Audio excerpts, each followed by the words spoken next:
Nous lisons au nom de Jésus. Alléluia. 2 Chroniques chapitre 1. Salomon, fils de David, s'affermit dans son règne. L'Éternel, son Dieu, fut avec lui et l'éleva à un haut degré. Alléluia. Salomon donna des ordres à tout Israël, aux chefs des milliers et des centaines, aux juges, aux princes de tout Israël, aux chefs des maisons paternelles. Et Salomon se rendit avec toute l'assemblée au haut lieu qui était à Gabaon. Là se trouvait la tente d'assignation de Dieu, faite dans le désert par Moïse, serviteur de l'Éternel. Que quelqu'un dise, là se trouvait la tente de l'assignation. Là se trouvait la tente de l'assignation. Alléluia.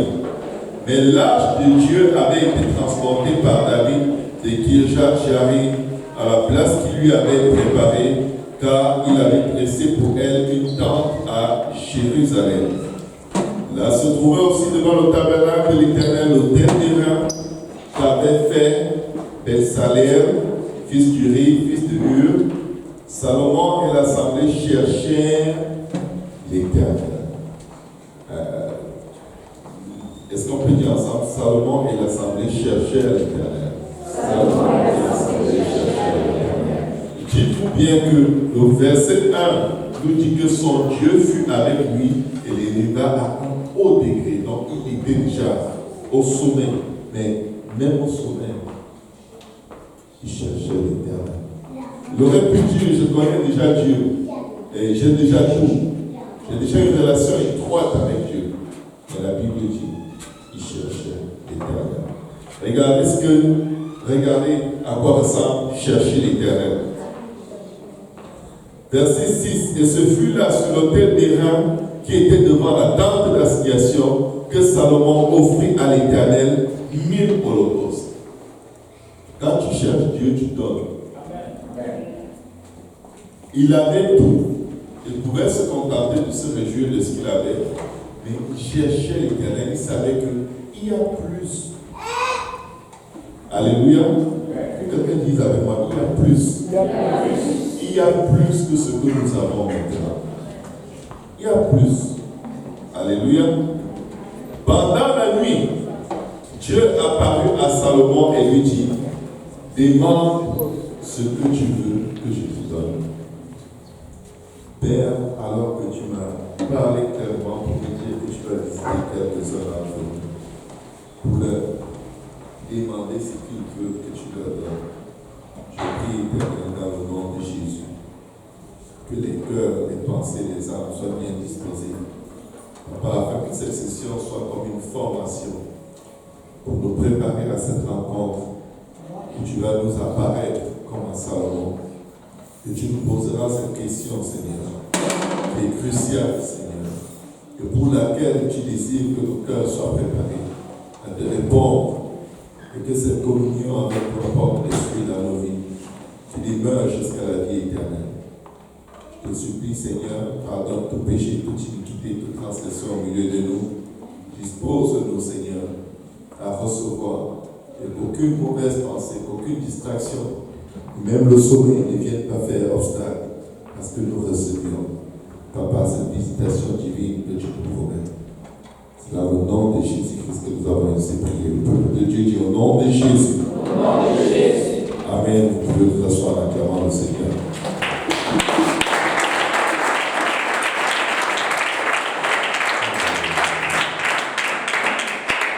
La Bible dit que pendant la nuit, Dieu apparut à Salomon. Mais pourquoi est-ce que Dieu est apparu à Salomon? Allô? On est dans une étude publique, on peut partager avec. Pourquoi est-ce que Dieu est apparu à Salomon? Salomon n'avait pas de guerre, Salomon n'avait aucun problème. Vous savez, généralement, que Dieu nous est apparu, Dieu nous parle. Quand on était dans le feu et on avait besoin de direction, là on s'est mis à chercher l'Éternel. Mais voici quelqu'un qui avait tout, qui possédait tout, mais qui a résolu en son cœur de chercher l'Éternel. Alléluia. Mais qu'est-ce qui fait que Dieu Dieu aime se manifester à Salomon comme il s'est manifesté à Samuel. La Bible nous le dit, on ne va pas inventer. Amen. J'espère que vous avez vos Bibles pas trop loin de vous. La Bible dit, au verset 6, ce fut là, sur l'autel d'airain qui était devant la tente de l'assignation, que Salomon offrit à l'Éternel 1000 holocaustes. Salomon a posé un geste qu'il avait l'habitude de poser. Ce n'était pas la première fois. Mais il l'a posé cette fois-ci en cherchant l'Éternel. En ayant résolu dans son cœur, il faut que je parle avec Dieu. Il faut que Dieu me parle. Pas parce qu'il y a un problème, mais parce qu'il y a plus. Il y a plus que tout ce qu'il m'a donné. Il y a plus que ce que j'ai déjà. Il y a plus que la zone de confort et toutes ces choses et ces serviteurs. Il y a plus que tout le succès que l'Éternel m'a accordé. Il faut que je cherche Dieu. Mais quelqu'un dira, mais tu vois, on voit l'œuvre de Dieu partout dans ta vie. Il dit, il faut que je cherche Dieu. Il faut que je cherche Dieu. Et comment s'approcher de Dieu? Il lui a apporté des offrandes, une offrande exceptionnelle. Je vais vous dire, ne négligez pas de donner. Ne négligez pas de donner, parce que quand vous donnez, en réalité, vous montrez à Dieu qu'il y a de la place dans votre cœur pour lui. Vous avez dégagé de votre cœur tout ce qui avait le plus de valeur pour vous. Et vous voulez qu'il vienne prendre la place de ses richesses dans vos cœurs. L'homme riche qui dit à Jésus qu'il a observé toute la loi de Dieu depuis son enfance. Et il avait observé la loi et il marchait dans la sainteté. Il était vraiment conforme aux Écritures. Mais il était l'homme riche. Et son cœur était plein d'une chose que Dieu souhaitait dégager de son cœur comme priorité. Et Dieu voulait qu'il change cette priorité. Dieu lui dit, va tes biens, distribue aux pauvres et toi suis moi. Une façon de lui dire, est-ce que si tu n'as plus rien, tu garderas encore la loi? Est-ce que si tu es dépossédé de toutes ces belles choses, tu pourras encore observer les commandements dont tu crois que tu observes? Ou est-ce que tu les observes parce que ça t'assure une certaine zone de confort? Alléluia. Mais Salomon vient, il offre un sacrifice spécial au Seigneur. Alléluia. Il offre un sacrifice spécial au Seigneur. Est-ce que quelqu'un a commencé? Amen. Gloire à Dieu. Alléluia. Donc il offre un sacrifice spécial au Seigneur. Et là, le Seigneur lui apparaît selon les Écritures. Et lui dit, demande ce que tu veux que je te donne.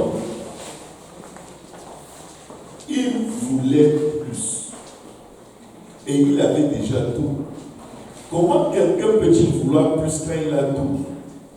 Parce que nous, ce que nous considérons comme étant quelque chose, c'est rien aux yeux de Dieu. Il y avait quelque chose dont il était conscient qu'il avait besoin. Il avait besoin de plus de Dieu en lui. Concrètement, la sagesse de Dieu en lui pour faire face au peuple sur lequel le Seigneur l'avait établi. Pour savoir comment se conduire, disent les Écritures. Salomon répondit à Dieu, tu as traité d'ami mon père avec une grande, je suis au verset 8, avec une grande bienveillance et tu m'as fait régner à sa place. Maintenant, éternel Dieu, que ta promesse à David mon père s'accomplisse, puisque tu m'as fait régner sur un peuple nombreux comme la poussière de la terre. Quelqu'un dira, waouh, si Dieu apparaît, c'est sûr que je vais l'envoyer régler mon problème d'immigration illico presto. Tout de suite. Certains cherchent Dieu seulement dans des choses qui en réalité ne vont pas faire une grosse différence dans leur vie. Alléluia. Peut-être tu as des insomnies à cause d'une chose que tu désires tellement. Mais une fois que tu auras ces choses, je te garantis, tu auras quand même des insomnies. Parce que c'est une habitude de s'inquiéter et de vouloir plus, et de vouloir plus, et de n'avoir pas d'action de grâce. Alléluia. La Bible dit, maintenant, Éternel Dieu, que ta promesse à la vie de mon Père s'accomplisse, puisque tu m'as fait venir sur un peuple nombreux comme la poussière de la terre. Verset 10, parce que c'est ce que Salomon demande. Et écoutez très attentivement, parce que Dieu va apparaître à quelqu'un. Dieu va apparaître à plusieurs personnes cet été. Je ne peux pas te dire le jour ni l'heure, mais écoutez mon témoignage. Il n'y a pas, cette histoire est très vraie. Je crois que c'était en 1994. Je vivais, non, c'est quelque part il y a longtemps. Mais on est en 2019. Il y a quelque part, je ne sais plus si je vivais en Côte d'Ivoire ou je vivais en Allemagne, mais il est arrivé dans ma marche avec Dieu à un moment que le Seigneur me pousse à lire ce passage. Plusieurs fois, tout comme il m'a donné cette forte impression aujourd'hui. Et quand il m'a poussé à nous lire, à nous méditer 2-3 fois, il y a plus de 20 ans de cela, j'ai senti que Dieu veut me parler. Dieu veut me visiter. Et j'ai fortement la même sensation. Aujourd'hui, quand le Seigneur m'a donné ce passage, j'ai eu la même sensation que non seulement il veut me visiter, mais il veut visiter vraiment beaucoup de gens dans l'assemblée. Il veut les visiter de façon individuelle, personnelle, face à face, avec des instructions claires et précises. Mais le problème, c'est que Dieu, connaissant à quel point nous sommes charnels et parfois superficiels, il veut nous préparer. Amen. Dieu s'annonce.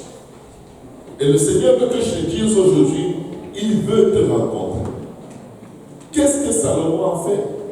Salomon était bien, il avait tout, mais il y avait une soif supplémentaire de Dieu en lui. Je te souhaite d'avoir cette soif. Parce que cette soif attire Dieu. Et pour étaler son cœur et tous les intérêts de son cœur devant Dieu, pour montrer à Dieu que Dieu est au centre de sa vie, il a donné à Dieu d'une façon exceptionnelle. Et à cause du sacrifice, certainement son offrande est montée à Dieu comme un parfum de bonne odeur. Et Dieu est venu lui demander. Salut Salomon, ça va? Pourquoi tu pries beaucoup ces jours-ci? Alléluia. Dieu n'est pas venu avoir des conversations éparses, c'est-à-dire non concrètes.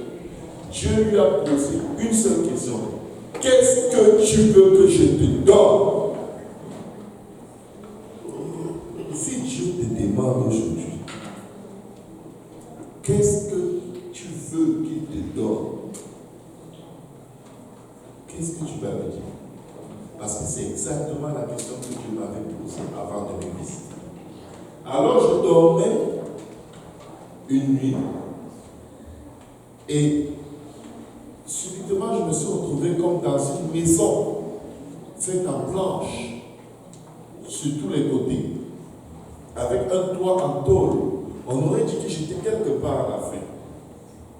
Et j'étais dans une pièce, dans ce rêve, couché sur un lit, recroquevillé sur moi-même comme un bébé dans le sein de sa mère. Il est apparu une forte lumière bleue. Et pendant que la lumière bleue est apparue, on aurait dit que s'il y avait un grand vent d'automne, un peu comme le jour de la Pentecôte, un vent impétueux, avec une lumière bleue. Le temps était frais et j'étais dans le lit saisi comme d'une très très grande crainte. Et le vent tournait, les feuilles d'automne, elles tournaient dans la pièce, elles se remuaient. Mais on aurait dit qu'il n'y avait plus de toit sur la pièce où j'étais. Et j'étais terrifié. Mais subitement, quelque chose me dit, non, c'est Dieu. C'est Dieu. C'est le Seigneur. Comme avec Salomon.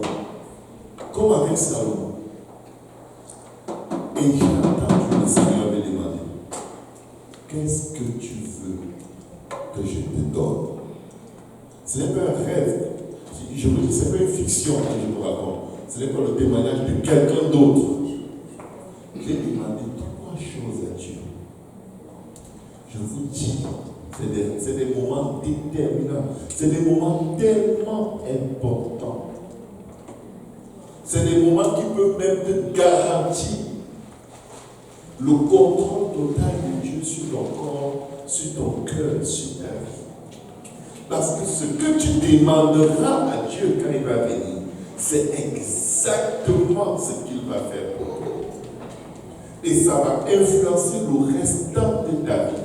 Donc mes frères et sœurs, ne demandez pas un mari, ne demandez pas une femme.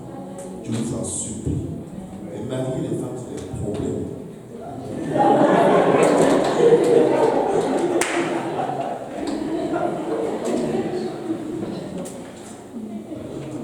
Je suis tellement sérieux, vous ne pouvez pas savoir. Parce que quand Dieu vient, c'est toi qui l'intéresse.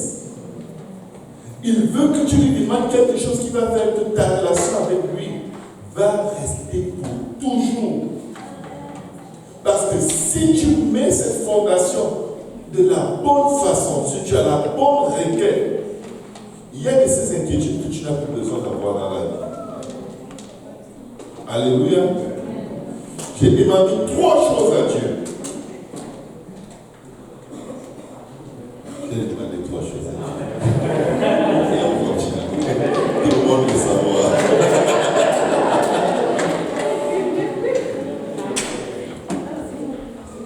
J'ai demandé une chose. Je vais vous citer. Peut-être je vais citer les 3. Et la première chose que j'ai demandé à Dieu, c'est de faire quelque chose en moi. De sorte que, quel que soit l'égarement que je puisse avoir dans ma vie, quelle que soit la chute, la faute, quel que soit le péché, l'abomination, l'erreur, je ne sais pas, la mauvaise chose dans laquelle je puisse me trouver, que ce soit par ma propre faute ou à cause d'un piège que le diable m'a tendu minutieusement pour me détruire, que si je tombe, que je me relève et que je retourne à lui. Alléluia. Que quel que soit ce qu'il m'arrive, que je ne m'éloigne jamais de lui. Ça, c'était très important pour moi. Pourquoi est-ce que j'ai demandé ça? Quand je reviens plus de 20 ans en arrière, dans ma vie spirituelle, j'étais toujours découragé. Je me disais, c'est pour les autres, c'est pas pour moi. Cette affaire-là, je paye avec. Il y a trop de trucs bizarres dedans. Les chansons te font culpabiliser tout. Les péchés viennent partout. Même les péchés que tu ne veux pas, tu fuis. Dans la maison de Dieu, le péché. Hors de la maison de Dieu, le péché. Il y a trop de péchés. Je ne veux pas m'en sortir. Et j'étais trop terrifié de rétrograder et n'avoir jamais plus la force de revenir à Dieu. Vous savez, cherchez premièrement le royaume de Dieu et sa justice. Quand il va vous poser la question, pensez à votre âme en premier. Je vous le dis, pensez à votre âme. Parce que tant et aussi longtemps que vous allez avoir une relation bonne avec le Seigneur, vous allez impacter le monde autour de vous. Et j'étais préparé à cet enfant. Et je me posais la question chaque fois qu'il me faisait lire ce passage. Si Dieu m'apparaît, qu'est-ce que je vais demander? Dans la phase de préparation, parfois je disais, je vais lui demander 3 milliards. Après je dis, mais si je tombes en faillite, ce ne sera qu'une mauvaise surprise. De toute façon, l'argent empêche de dormir. Trop d'argent empêche de dormir. C'est une malédiction d'avoir trop d'argent. Quelqu'un va dire, donne-moi. Je vous dis, les gens qui ont trop d'argent, ils s'appellent le banquier à 2 heures du matin. Alléluia. J'ai demandé une deuxième chose à Dieu. J'étais célibataire à l'époque. Très célibataire. Célibataire chronique, désirant se marier avec tout ce qui bouge. Mais ayant très peur de tomber sur une personne qui va m'idolâtrer. C'est tellement laid quand une femme idolâtre son âme. C'est laid. Il devient fou. Un faux Dieu. N'allez pas dans les idolâtries dans vos couples. Écoutez, quand j'étais jeune célibataire, si une fille m'aime trop, c'est fini, je ne veux même pas te sentir. Je trouvais ça vraiment pas bien. Parce que je me disais, si je retrograde dans le rétrogradé, c'est comme ça. Tu m'aimes, tu es un corps. Je ne m'aime même pas, c'est tu m'aimes, tu m'aimes. Je ne sais pas où je vais, tu m'aimes. Laisse-moi tranquille. Aime Dieu.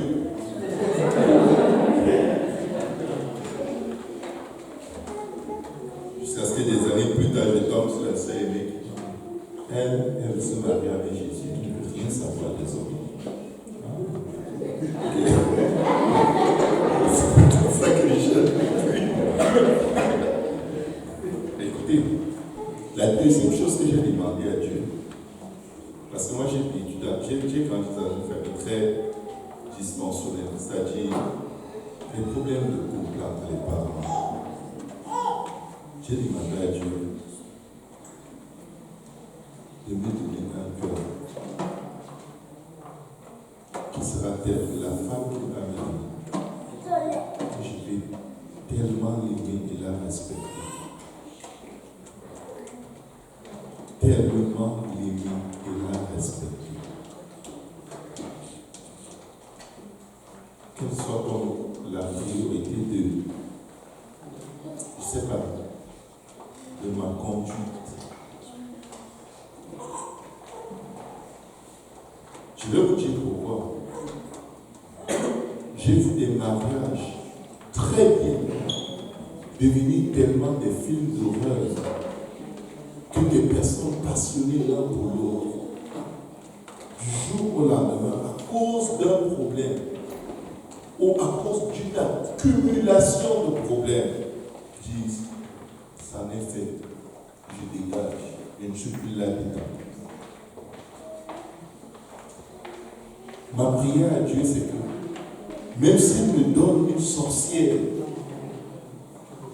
que mon cœur l'aime d'une façon droite, sans jamais regretter. Même si elle est compliquée n'importe comment, je dis Seigneur, je ne veux jamais la traiter comme je veux les couper autour de moi. Fini.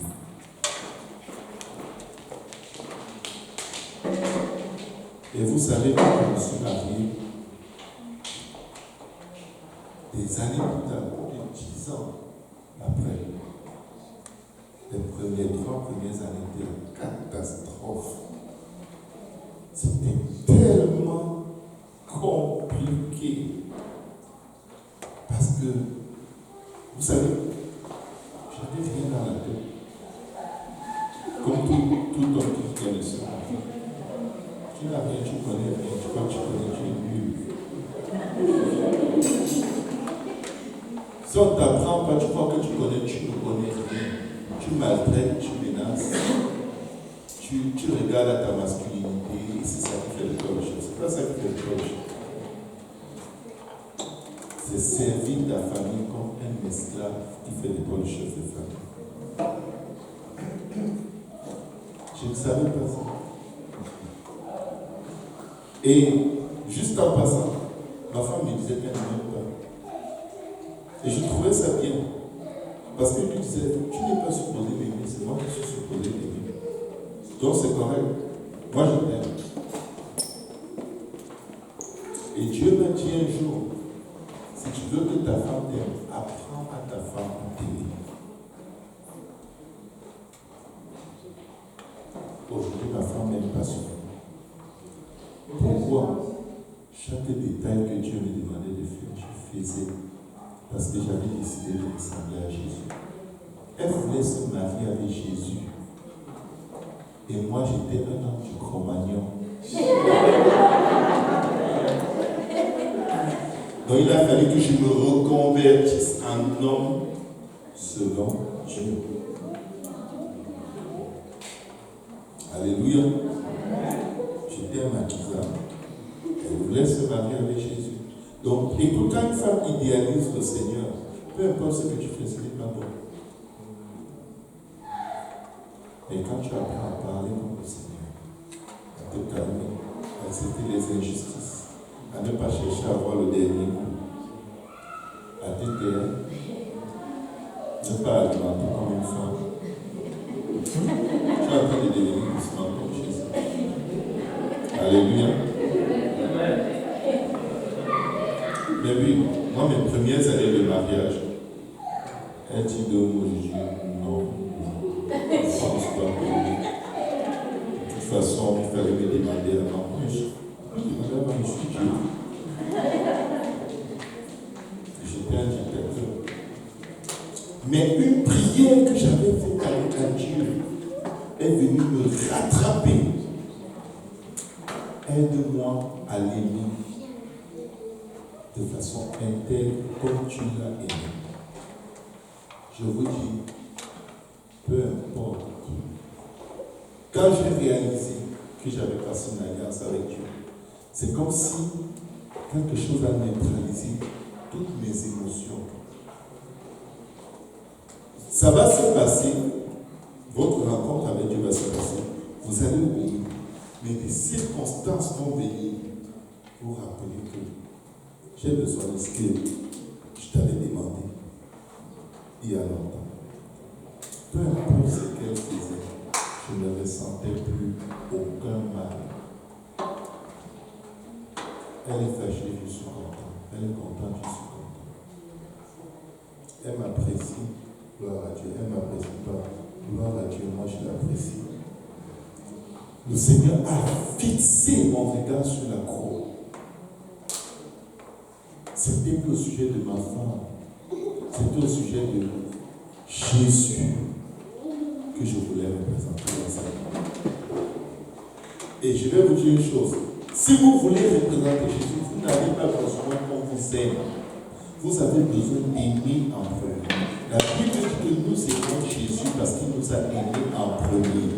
Pourquoi est-ce que quelqu'un va venir te dire que la personne t'aime? Pourquoi? On t'aime pourquoi? Toi, aime la personne en premier. Alléluia. La troisième chose que j'avais demandé au Seigneur, c'est vraiment mon témoignage. Peut-être que vous allez être inspiré de demander autre chose. C'était de m'accorder la faveur de gagner le plus grand nombre d'âmes possible. Le plus grand nombre d'âmes.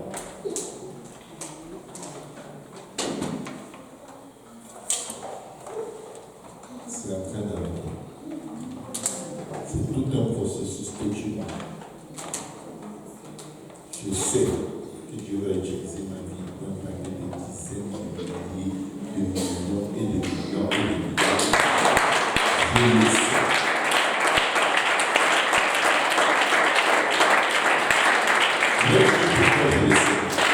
C'est lui qui m'a demandé qu'est-ce que tu veux que je te donne. Et je lui ai demandé. Et devinez quoi? Il me l'accorde. Environ 7 ans plus tard, la même chose s'est reproduite. Le même rêve, la même visitation. Et devine quoi? C'était les mêmes vœux. C'était exactement la même chose que je lui ai demandé. Et je vais vous dire, à chaque fois, avant de venir, il s'est signalé. Il s'est signalé. Je viens supplier quelqu'un. C'est l'été. L'été n'est pas le temps d'exalter sa chair. Je vous en prie, concentrez-vous. Soyez concentrés sur les choses du royaume de Dieu. Salomon était concentré sur les choses du royaume. Il était tellement concentré. Après cette rencontre, il n'a fait que bâtir le royaume. Bâtir le royaume. Tout ce qu'il faisait, c'était pour bâtir le royaume. Alléluia. À quoi est-ce que nous nous investissons le plus tous les jours? Nous pouvons tellement bâtir notre propre royaume, tellement épargner dans les rivières et les arrières et les rivières. Je vous dis, si une troisième guerre mondiale déclenche là en Iran, l'État déclare faillite, tous vos rivières, vous abrirez. Parce qu'il n'y aura plus rien. Donc, je ne veux pas vous faire peur. Mais je veux dire, si tu n'arrives pas à respirer, tu vis avec la corde au bout, parce que tu es en train d'épargner, donne une vie à toi-même et à ta famille maintenant. Parce que demain n'est promis à personne. Épargne si tu veux, mais vis bien. Vis bien pour Dieu. Sacrifie à Dieu. Vis bien pour Dieu. Quand je vais finir les études, je vais m'impliquer dans le ministère. Tu ne peux pas me faire. Tu ne peux pas. Quand on était étudiant, ma femme et moi en Allemagne, on avait des jumeaux. Un pasteur nous a dit un jour, parce qu'on allait à l'église en train, c'était toujours à 1 heure, on changeait. On prenait 2 trains pour aller à l'église. Et parfois on arrivait en retard. Et un jour en prêchant, le pasteur nous dit, si quand vous prenez le train, vous êtes en retard, même quand vous aurez la voiture, vous serez en retard. On était comme non. La voiture, c'est direct.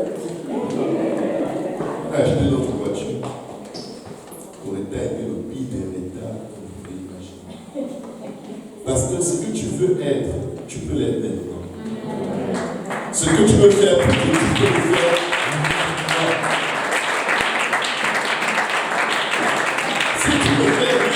Maintenant, regarde un peu demain.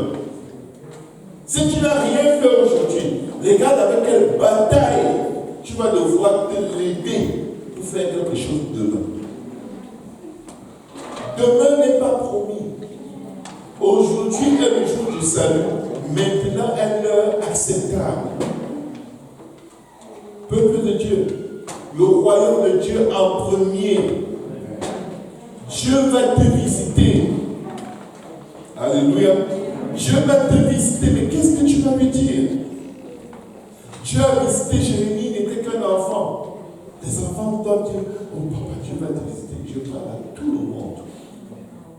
Même aux petits-enfants.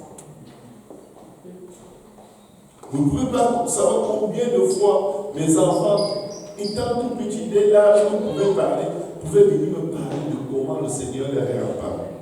Et ce qu'il leur a dit. Ce n'est pas juste pour les adultes. Le Seigneur dit, laissez venir à moi les petits-enfants et ne les empêchez pas. Disposez vos enfants à être visités par le Seigneur. Diminuez les écrans. Sortez, allez dans des parcs. Sortez-les de la maison. Amen. Donnez-leur une chance de ne pas être tellement bourrés d'ondes que quand le Seigneur vient, ils sont dans le coma. Alléluia. Maintenant, éternel Dieu, verset 9, que ta promesse à David, mon Père, s'accomplisse, puisque tu m'as fait régner sur un peuple nombreux comme la poussière de la terre. Accorde-moi donc la sagesse et de l'intelligence, afin que je sache me conduire à la tête de ce peuple, car tu pourrais juger ton peuple. Ce peuple si grand, qui peut juger le peuple de Dieu. Dieu seul, il savait qu'il a besoin de Dieu pour vivre pour Dieu à la tête du peuple de Dieu. Parents, nous avons besoin de Dieu pour gérer le peuple qu'il nous a confié. Même si tu n'as aucun enfant, je vais te dire une chose. Dans ton sein, il y a des choses que Dieu veut faire qui vont influencer les gens. Je veux te préparer à dire seulement une parole, même à quelqu'un qui n'est pas ton enfant.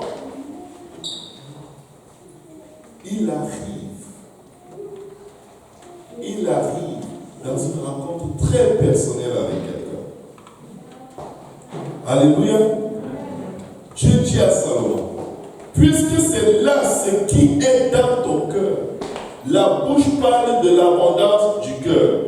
Je vous dis, si c'est l'argent que vous cherchez en ce moment, quand Dieu va venir, Seigneur, afin que je ne te demande plus jamais l'argent, est-ce que tu peux me donner beaucoup d'argent? Il y a des gens qui ont plein d'argent tout autour de nous, qui doivent boire des médicaments pour dormir.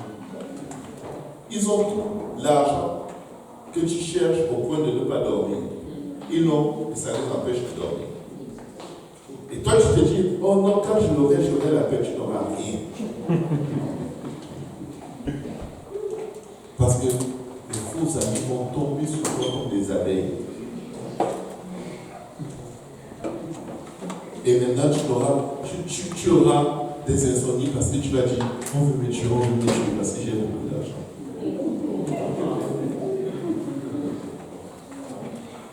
Alléluia. Puisque tu ne demandes ni des richesses, ni des biens, écoutez bien, ni des richesses, ni des biens. Que quelqu'un dise ni des richesses, ni des biens. Ni de la gloire, ni la mort de tes ennemis. Ah, le combat spirituel, je l'ai détruit, je l'ai tué. Et vous vous étonnez que Dieu ne vous parle jamais. Parce que ce que tu vas demander, il va te donner. Mais il ne te visite pas parce qu'il sait que ce que tu veux demander là, est comme là. Tu risques de massacrer tout le monde et rester seul au monde. Et Dieu dit, Seigneur, tout le monde est mort, pourquoi moi seul? Je me sens trop seul, Seigneur. Il n'y a plus les gens. Tu as demandé. Alléluia. Ni même une longue vie. Il y en a qui veulent vivre au point de porter toutes les couches des vieillards et de voir toutes leurs dents tomber et manger les purées à la petite cuillère.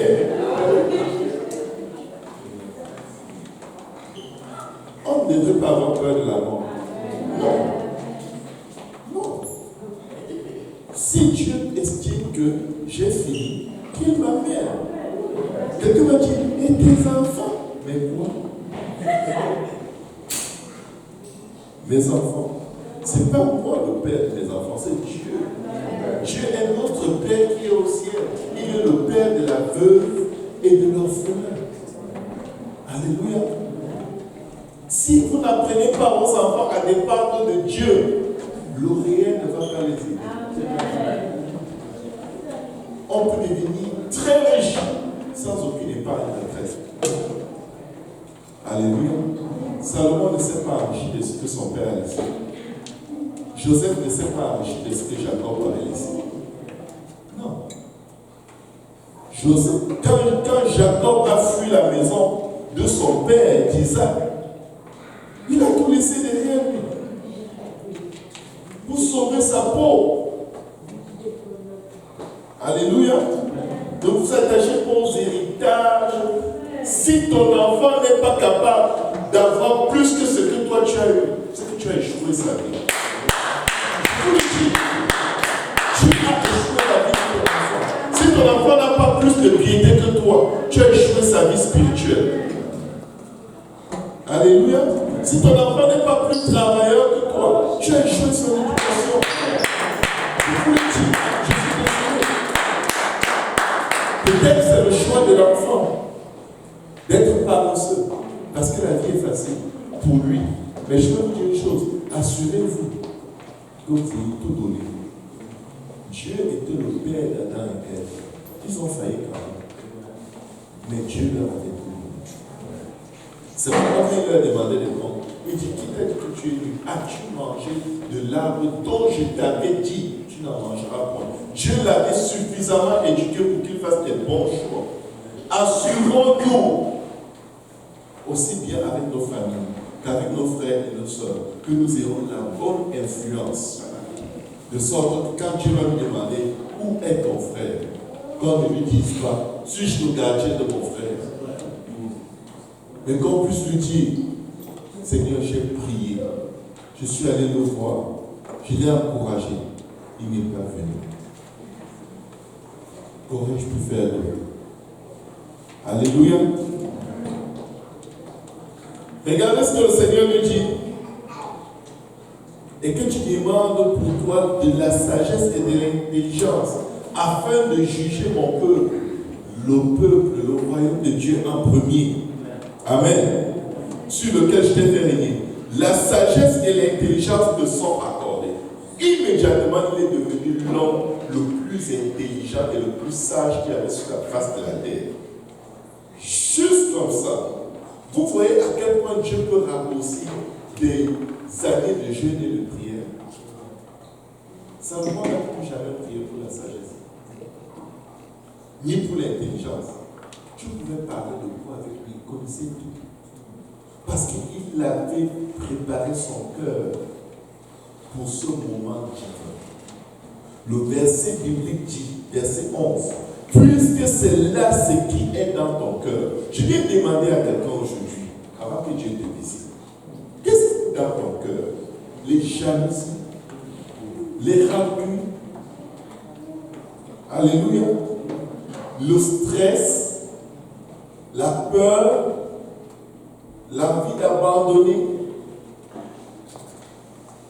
Imaginez-vous que le Seigneur vous appelle, que tu dis, Seigneur, je suis fatigué d'aller à Saint-Laurent. Est-ce que tu peux me changer d'église?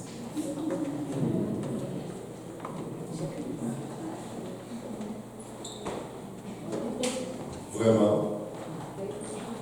Dieu vient te voir, c'est ça que tu dis, de changer d'église.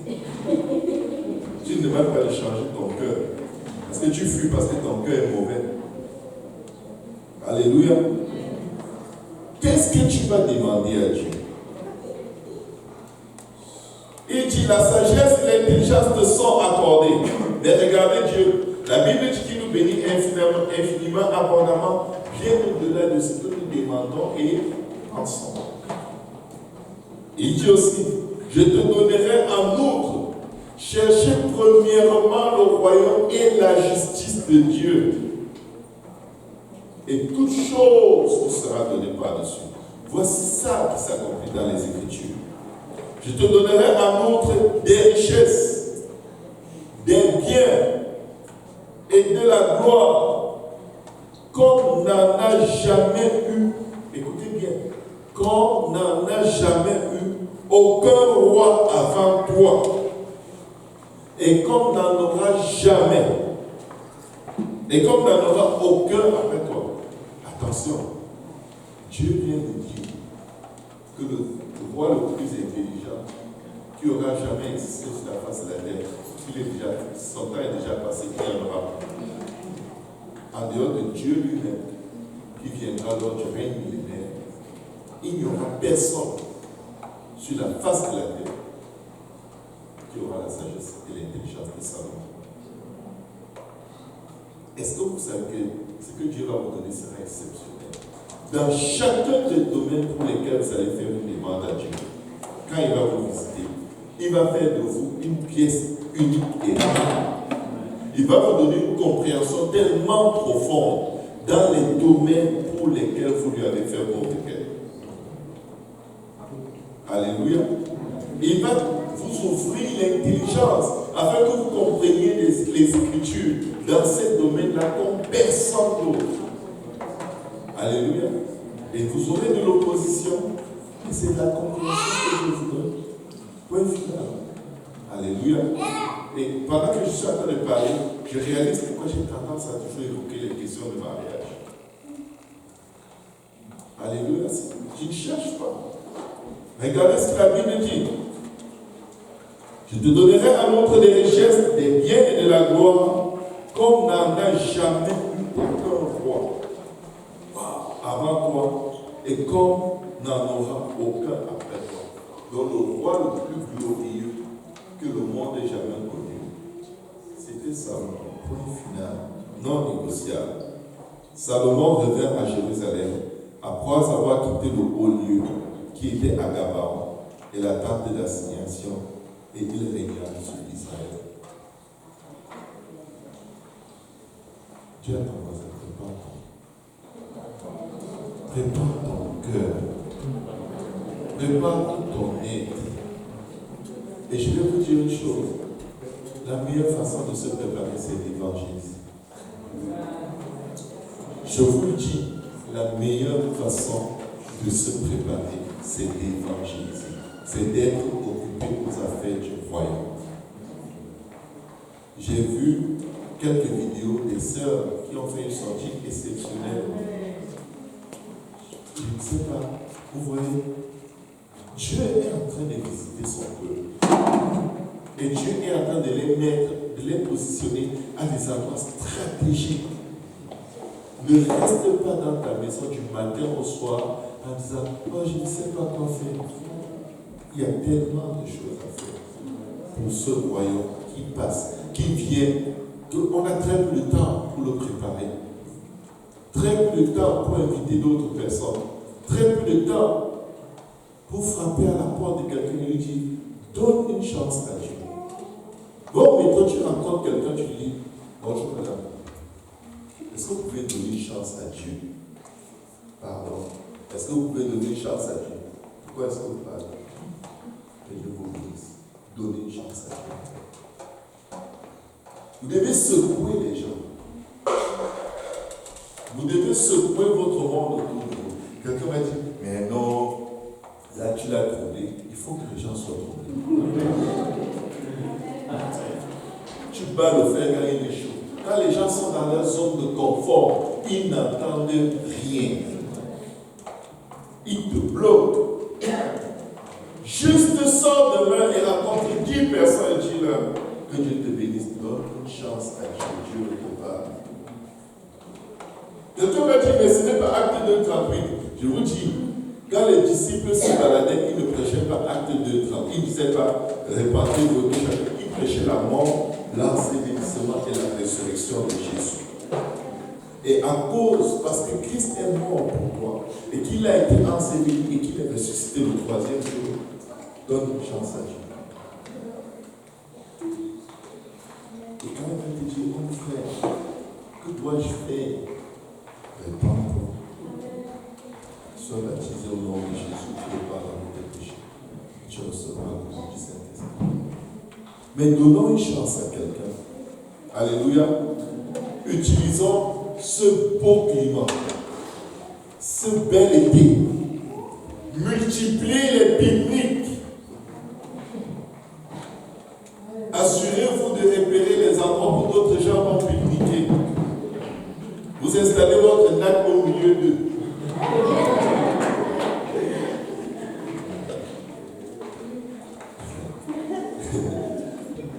Là où ils mettent leur bière, dès qu'ils commencent à manger, vous aussi vous mettez votre repas. Vous commencez à prier pour le repas. Attirez l'attention du monde sur le fait qu'il y a un Dieu qui revient. Demandez à Dieu de vous inspirer. Je vous dis, Dieu est riche en idées.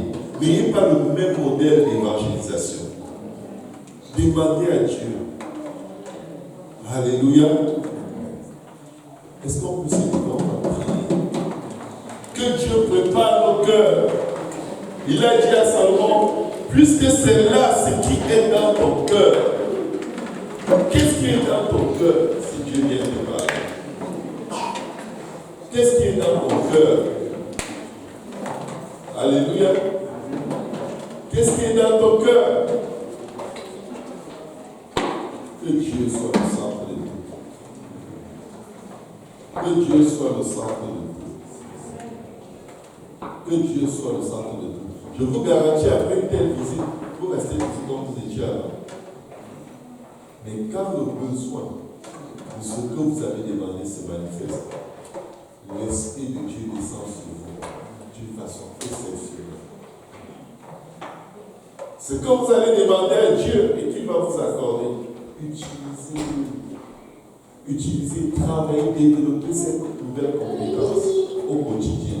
Et vous allez accomplir en plein d'années de vos vies plus que tout ce que vous saurez jamais rêver pouvoir accomplir pour Dieu et pour le royaume de Dieu. Au nom de Jésus. Que quelqu'un dise au nom de Jésus. Au nom de Jésus. Au nom de Jésus. Au nom de Jésus. Élevons nos voix. Prions pour que Dieu nous prépare.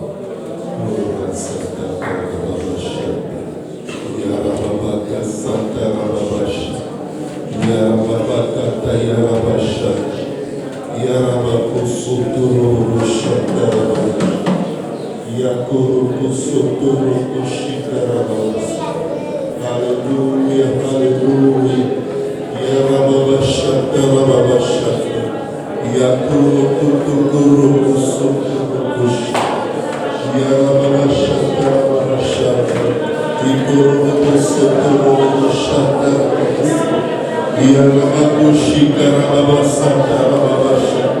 Au nom de Jésus, au nom de Jésus, dispose de nos cœurs, Jésus, dispose de nos âmes, Jésus, dispose de notre être, Jésus. Oh, au nom de Jésus, au nom de Jésus, délivre-nous de la distraction, Seigneur Jésus. Garde nos oreilles ouvertes, Seigneur Jésus. Garde nos cœurs bien disposés, Seigneur Jésus. Allez au secours, Seigneur. Sans toi, nous ne pouvons rien faire. Sans toi, nous ne pouvons rien atteindre. Sans toi, nous ne pouvons même pas voir le lendemain. Oh, Jésus-Christ de la vie. De pitié de nous. Parle à nos cœurs encore, Seigneur. Parle à nos âmes, parle à nos esprits, Seigneur. Parle-nous et enseigne-nous, Seigneur. Parle-nous et agis à nous, Seigneur. Dispose de nos cœurs, Jésus. Dispose de nos cœurs, Sauveur. Dispose de nos cœurs, Seigneur. Dispose de nos cœurs, éternel des âmes. Oh, Ramakacha, Ramabasha. Yarababashi, Korobobusoki. Alléluia, Shaka, Ramabasha. Korobobo, Shaka, Ramabasa. Oh, Rakaka, Rakaka, Ramababa. Jésus. Oh, Jésus.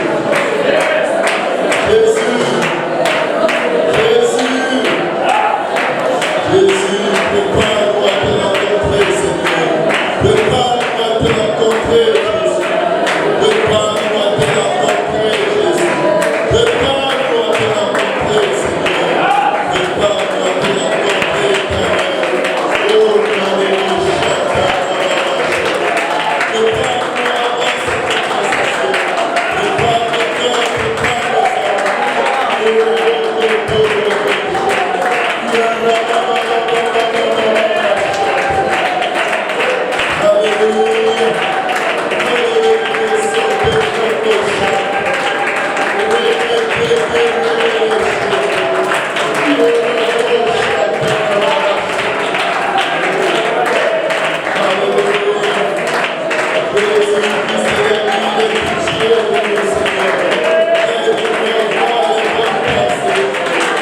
Oh,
Alléluia, suppliez Dieu tous les jours de vous préparer. Mes frères et mes sœurs, nous sommes faits de chair, nous sommes faibles. Et très souvent, nous sommes dans de mauvaises actions, de mauvaises pensées, de mauvaises paroles. Mais Dieu sait de quoi nous sommes formés. Il se souvient que nous sommes poussière. Et Salomon aussi était poussière. Salomon a une vie catastrophique avec tout ce que Dieu a fait. Et nous voulons faire la différence. De craindre l'Éternel, quelle que soit l'élévation.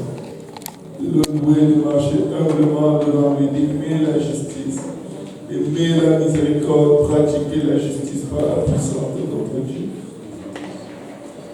Alléluia, notre Dieu est bon. Amen. Dis ton voisin, il est bon. Il est bon. Il est bon. Juste pour terminer, je vais dire ceci. Salomon était le fils d'une femme adultère. Salomon est le fils de la femme Dieu que David avait pris. David avait fait tuer.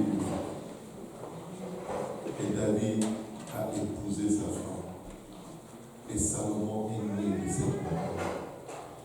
Vous pouvez venir d'un endroit catastrophique.